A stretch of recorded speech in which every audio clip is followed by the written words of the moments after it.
Fíjate que creo que estamos ante una situación muy preocupante. Como todos recordamos, el 5 de febrero el presidente López Obrador presentó 20 iniciativas. Una de ellas es la que tiene que ver con la desaparición, como lo dices tú muy bien, de los órganos constitucionales autónomos. Se acaba de publicar el dictamen que emitieron las comisiones de puntos constitucionales para esta iniciativa de la Cámara de Diputados. Lo primero que me llamó la atención, y como se dice ahora, con gran respeto lo digo, es de verdad las muy pobres razones que los diputados integrantes de esta comisión emitieron para llevar a cabo esta extinción. Creo que de verdad...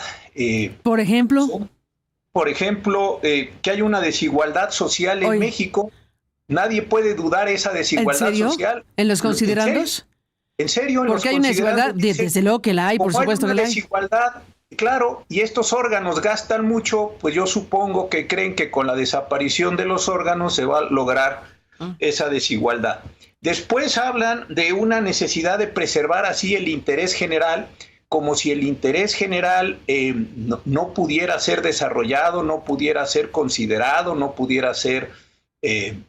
insisto, desarrollado por los propios órganos. Después hablan de que se han creado nuevos poderes públicos, poderes distintos a los de la división de poderes, como si todavía tuviéramos que estar a mediados del siglo XVIII con la teoría clásica de Montesquieu en su espíritu de las leyes. De verdad que me parece esto increíble. La carencia de legitimidad democrática de estos órganos, que por lo demás, y ahora lo voy a tratar de decir, van a pasar las competencias a las secretarías de Estado, como si las secretarías de Estado tuvieran legitimidad democrática, y no ha habido una descentralización, es una más, y ha habido un favorecimiento de los intereses privados.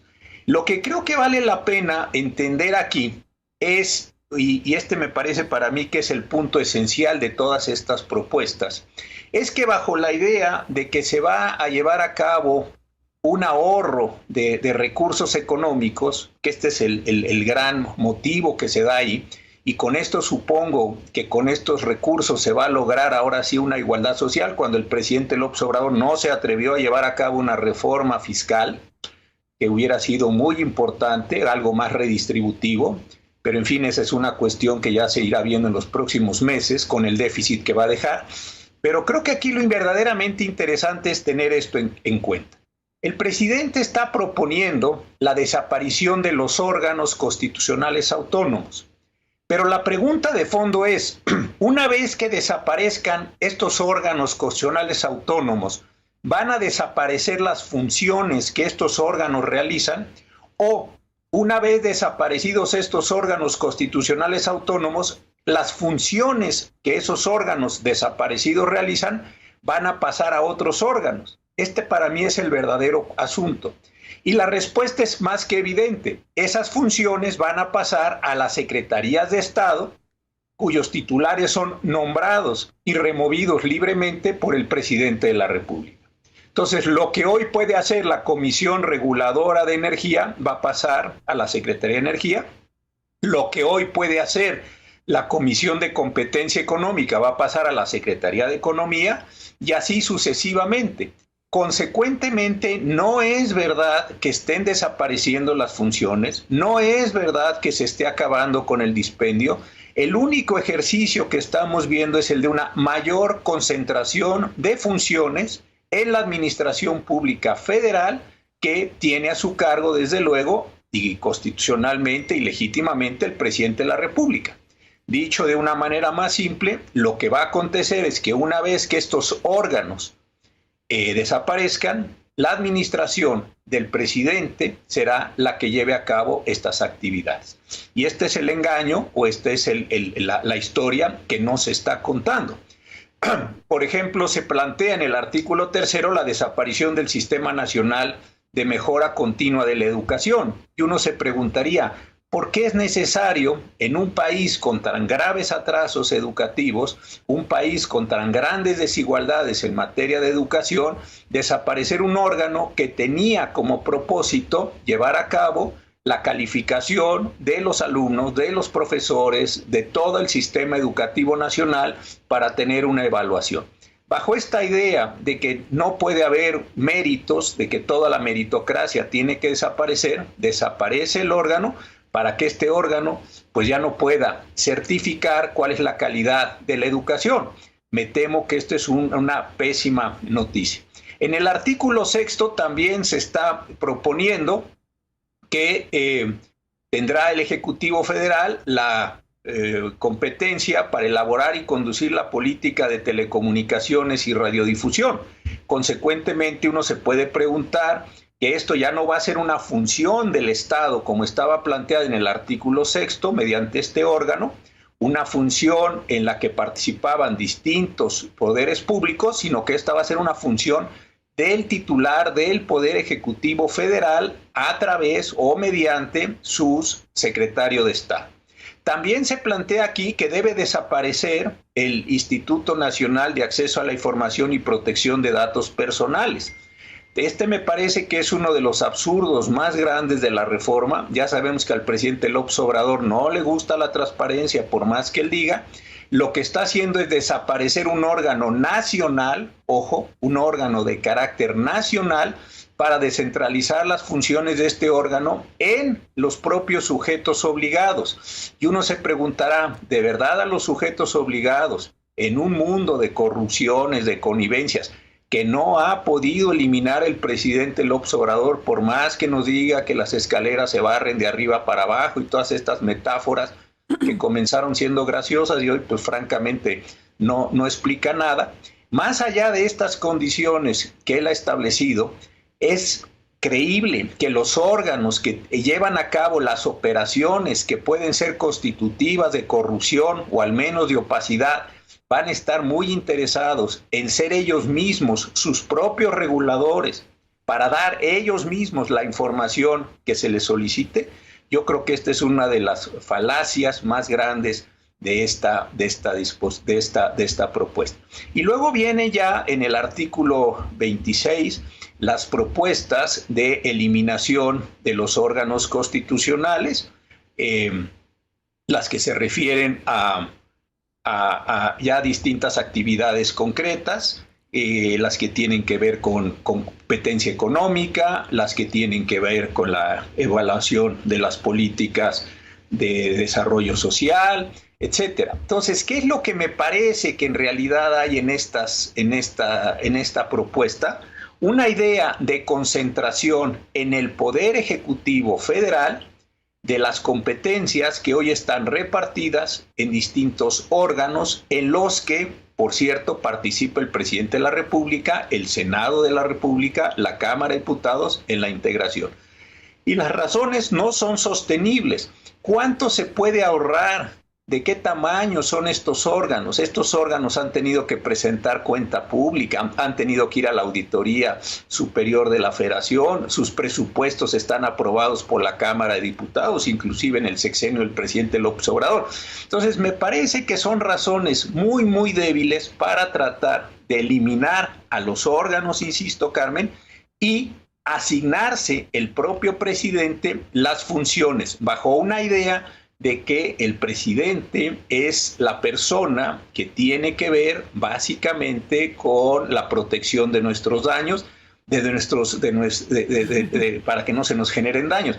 Me parece que en el fondo hay una concepción muy patrimonialista de estas cosas. Ahora, me surge una pregunta. ¿Por qué este interés del presidente López Obrador a 2 meses de irse, de llevar a cabo esta reforma y esta aceleradísima intencionalidad de los diputados que todavía están en funciones, que desde luego no van a ser ellos los que tienen que aprobar estas reformas, sino serán los que tomen posesión el próximo 1 de septiembre? Pero dictaminarán.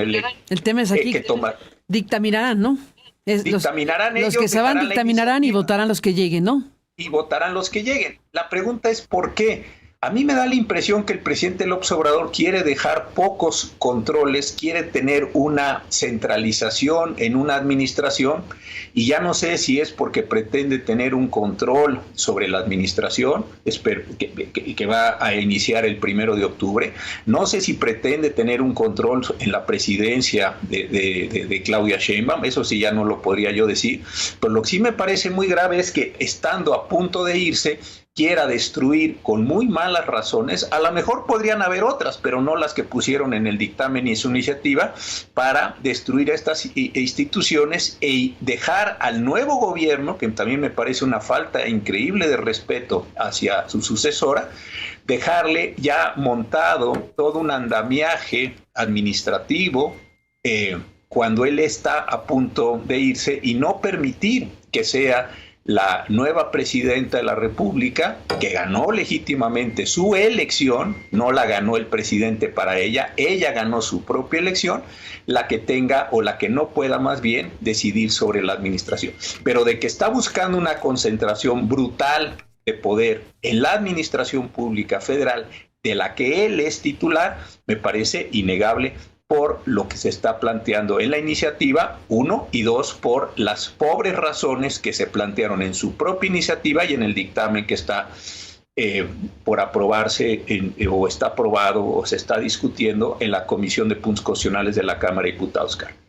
Ni más ni menos, pues estaremos al pendiente de esta parte del paquete de reformas que pretende López Obrador, y bueno, pues a la espera también de cómo va a quedar conformado el Congreso, la Cámara de Diputados. Eso es también un tema importante. Ayer el INE emitió un comunicado sobre el tema de cómo el INE está adelantando. Alguien me decía, está tanteando el Guadalupe Tadei el terreno. Está tanteando el terreno para ver qué va a pasar con las plurinominales al presentar la información que ayer se dio a conocer. Dame un segundo. Solamente con este tema, José Ramón, porque creo que es importante detenernos en lo que está diciendo el INE sobre cómo va a quedar conformado el asunto. Dice, el INE México te invita a consultar la distribución preliminar de la integración de la Cámara de Diputados por el principio de mayoría relativa. Y bueno, pues si uno se detiene en esta gráfica, estamos viendo, bueno, pues un conjunto de cosas que son bastante criticables por parte de quienes están observando esta comunicación del INE, porque pues se están planteando asuntos que colocan al convenio, ¿no? El convenio de los partidos políticos, pues por arriba de la Constitución. Nos están diciendo los especialistas en este tema que bueno, pues se está considerando para esta distribución que anunció ayer el INE, el convenio de coalición, y nos dicen los convenios de coalición no pueden estar por arriba de la Constitución mexicana. Así que se tiene que tomar en consideración a la coalición como lo que es finalmente una coalición, y que la representación proporcional, o para la representación proporcional, los votos o el porcentaje de votos tiene que ser para cada partido lo que aportó en el resultado y no el convenio. Y el INE ayer lo que saca es poniendo por delante el convenio. Así que, pues está esta discusión abierta. Perdón que te cambié aquí el giro, porque estamos hablando de las reformas y de quiénes van a aprobar las reformas y de si tendrá o no el oficialismo la mayoría absoluta o no para aprobar lo que quiere López Obrador. En los considerandos de la iniciativa que estás aquí comentando, a lo mejor hay alguno que dice, porque lo digo yo, ¿no? ¿Cuál es la razón? Porque lo digo yo. Pues mira, así es lo que va apareciendo, y además yo insisto, y de verdad lo digo con mucho respeto, me parece una falta tan grande de respeto al presidente. El presidente está por terminar su ciclo.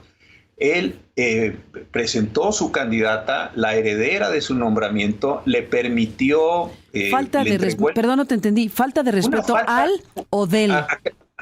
De él hacia Claudia Sheinbaum. Ya. ¿Por qué tiene el presidente, que ya se va, que ya está concluyendo su mandato, que determinar cómo va a ser la organización estatal de nuestro país? ¿Por qué tiene él, que ya se va, que definir cómo se va a organizar estos órganos constitucionales autónomos?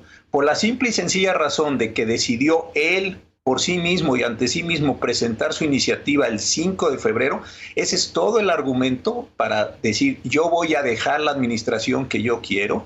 No tiene en ese sentido un recato para decir, pues esto que lo decida la nueva presidenta de México, esto que lo decida el nuevo Congreso de la Unión, que va a iniciar, la nueva legislatura que va a iniciar el 1 de septiembre, o es a fuerza me tengo que ir con lo que yo dije que tengo que dejar con esta iniciativa de desaparición de órganos constitucionales.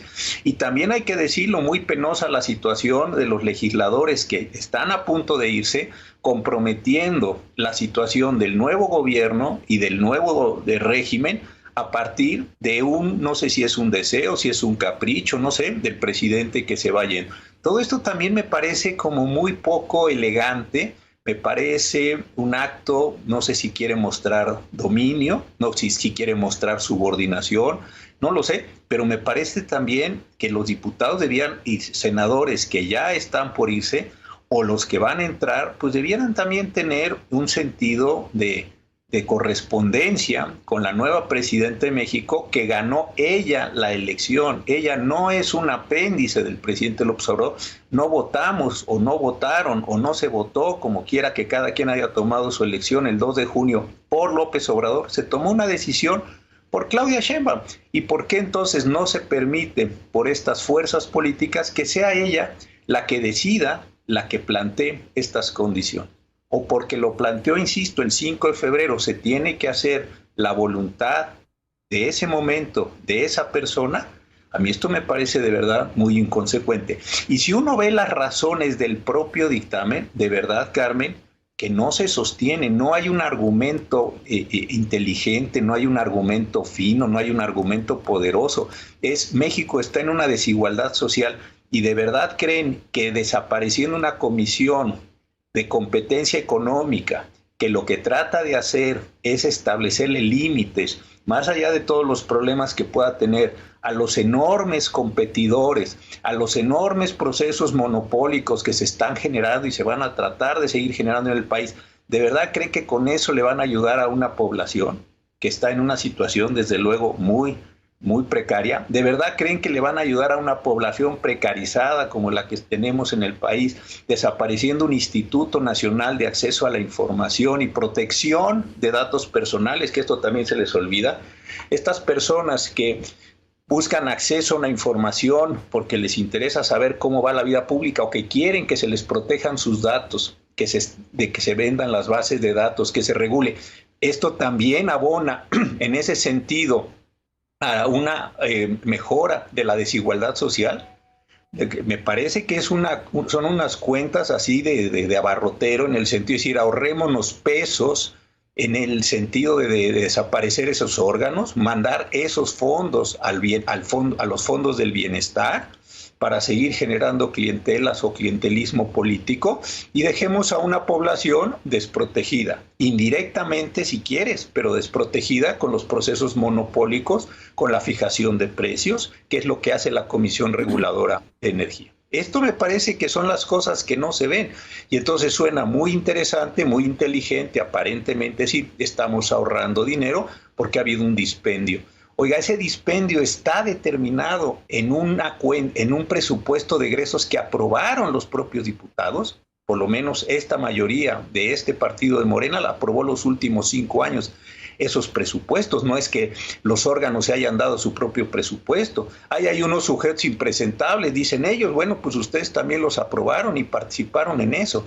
Es simple y sencillamente generar una cortina de humo, desde mi punto de vista, para lograr una concentración de funciones e, insisto, desaparecer un órgano y lograr la transmisión de esas funciones en la propia administración pública. Y la pregunta es, esta idea del presidente López Obrador de concentrar las funciones en las secretarías de Estado es un indicio de que va o pretende controlar a las propias secretarías de Estado o al propio gobierno de Claudia Sheinbaum. Si esto es así, pues es una pésima decisión política y es algo muy preocupante. Y si no es así, si lo que realmente quiere es que se generen estas condiciones, esta apertura, ¿por qué no dejarle a la presidenta prácticamente electa la posibilidad de definir su propio proyecto de gobierno y no tener que heredar el proyecto de gobierno que le está imponiendo sin duda alguna el presidente López Obrador con sus 20 iniciativas? Y regresamos, José Ramón, en este enlace que hemos establecido contigo esta mañana, con este otro gran asunto que tiene que ver con este caso icónico, el caso Ayotzinapa. Ayer los padres y madres se volvieron a reunir con el presidente. Ayer se reunieron por primera vez con la virtual presidenta de México. ¿Y qué decir en este momento de la historia, prácticamente 10 años después de lo sucedido? Mira, yo con toda franqueza pensé que hacia el final del sexenio el presidente López Obrador daría mejores resultados, pero lo que informó el gobierno de México en un boletín que está en las redes de la Secretaría de Gobernación del día de ayer, pues francamente es muy decepcionante. Porque dice, primero, que va a mantener su compromiso con la verdad y la justicia, cosa que pues es lo menos que se podría esperar de este caso. Pero a 2 meses decir que va a mantener este compromiso cuando en el sexenio prácticamente no ha podido esclarecer nada, pues realmente sí es una situación muy lamentable. En segundo lugar, los datos que reporta pues también son tristísimos. Dice, y lo voy a poner aquí, que se realizó un nuevo análisis de las más de 121,000 páginas aportadas por la Secretaría de la Defensa. De esta indagatoria se hizo entrega y a las más de 85 nuevos documentos, de los cuales 15 son nuevos folios y 70 son documentos que transcriben o hacen referencia a estos. Dichos documentos se suman a los 18 que ya han sido publicados. Es decir, lo que está haciendo el presidente es un informe totalmente burocrático, donde da a conocer datos así, como si de esto hubiera o pudiera surgir algo nuevo. Es realmente penoso que se diga, tenemos 85 nuevos documentos en este caso, que se ha entrevistado a 19 personas, que ha habido 62 sesiones de trabajo. Yo creo que los padres no están esperando que se les diga qué se está haciendo, sino se están esperando resultados. Y como siempre salen con esta cuestión que se ha roto un pacto de lealtad criminal. Yo no sé cómo se puede romper un pacto de lealtad criminal y ni sé quiénes son esos porque no lo dice el informe nuevo. Y otra cosa que me parece muy, muy grave es una vez más decir, los jueces están liberando personas, como si todo el problema una vez más fuera lo que están haciendo los juzgadores federales.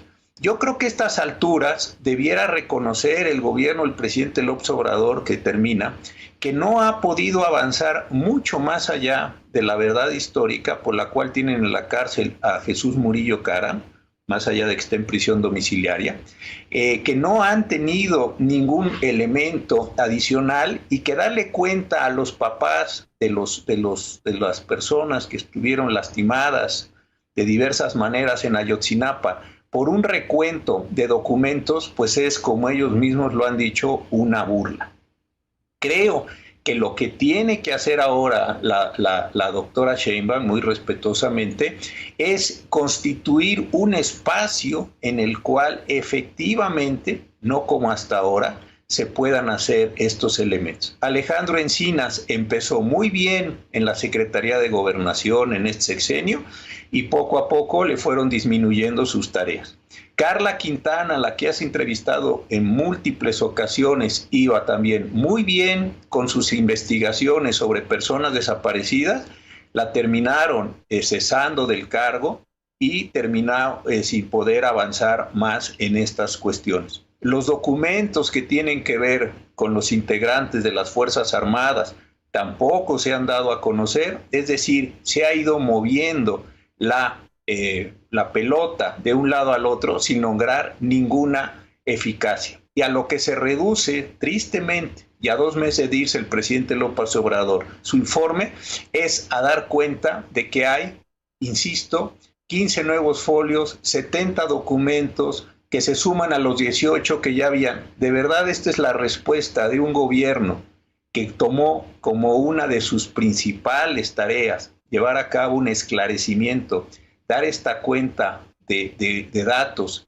totalmente burocráticos y asignarle la culpa a los jueces de lo que su gobierno no ha podido hacer, inclusive el presidente en su carácter de comandante supremo de las Fuerzas Armadas, me parece que con toda razón los padres están indignados.